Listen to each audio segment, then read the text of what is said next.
Imagine this. For over 100 years, the entire Byzantine Empire was tearing itself apart.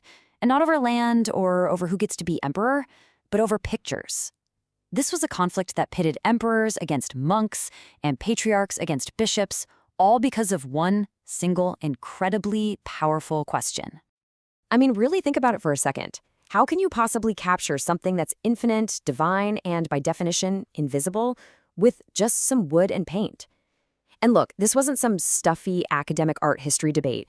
For the Byzantines, this question was about everything: faith, salvation, the very definition of truth itself. Okay, so let's break down the two sides. On one side, you've got the iconoclasts, literally, the image breakers. They went straight to the Old Testament, to Exodus. You shall make no graven image. For them, it was a closed case. Any man-made picture of God was idolatry, plain and simple. But on the other side, you had the iconodules, the image venerators, and their argument was just as powerful. God was seen in the flesh. So right there, you have this massive divide that's about to ignite a century of conflict. To really get how the iconodules eventually won this thing, we need to meet three of their most important defenders. So first up is Patriarch Germain of Constantinople. It's around 725 AD, and this whole anti-image storm is just starting to brew. And Germain, he's one of the first major figures to stand up and say, hold on a minute, laying down the absolute cornerstone for the entire pro-icon argument. For Germain, the whole debate, all of it, came down to one single world-changing event: the Incarnation. See, before Christ, God was pure spirit, totally invisible. So, of course, you couldn't depict him. But Germain argued that the Incarnation literally changed the rules of the game. It changed everything. And his defense was built on this beautifully simple three-step logic. Check this out. Step 1. Yes, the old law in the Old Testament forbade images. Why? Because God was invisible. He had no form you could see. Step 2. But then God became human in Jesus Christ. Suddenly, the invisible became visible, which leads to step 3. Therefore, creating an image of Christ wasn't trying to depict the invisible Godhead. It was affirming the reality that he had a real human body.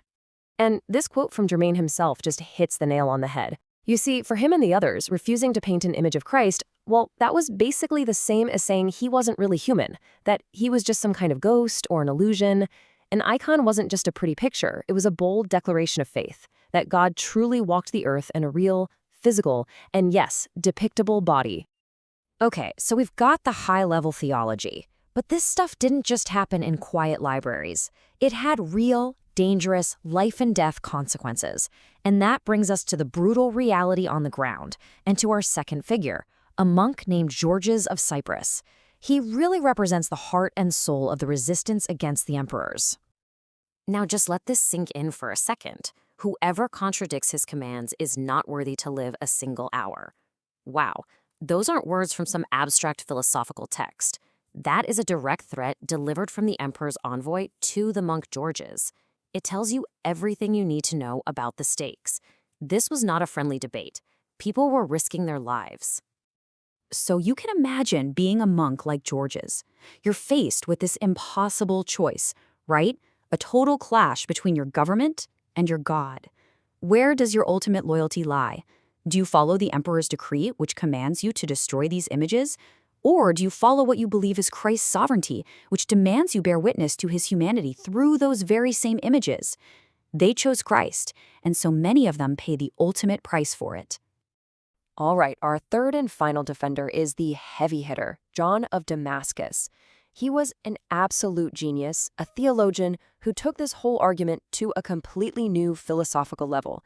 You could say that if Germain laid the foundation, John came along and built an entire cathedral of logic right on top of it. So John starts off by taking a step back.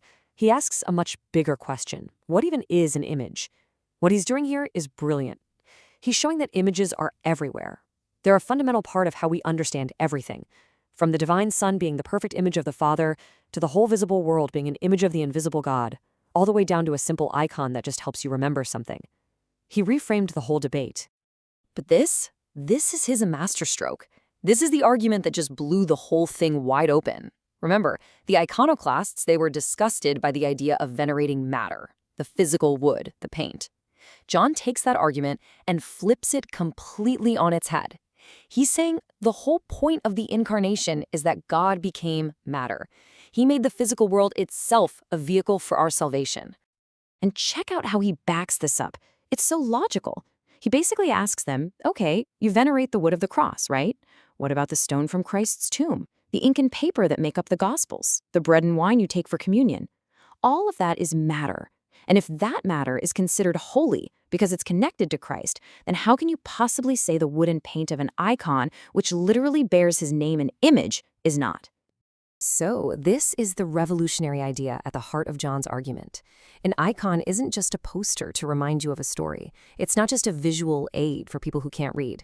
Because it's been sanctified by its connection to Christ, the physical object, the wood, the paint, can itself become a potential conduit, a channel for actual divine grace. The image becomes something more. So, in the end, after more than 100 years of turmoil, violence, and debate, the iconodules, the image venerators, they won.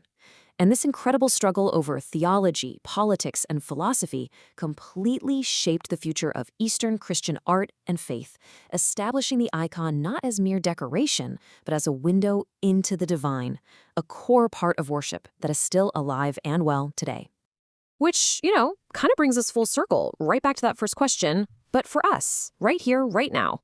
I mean, think about our world. We are drowning in images, logos, memes, selfies, ads, symbols.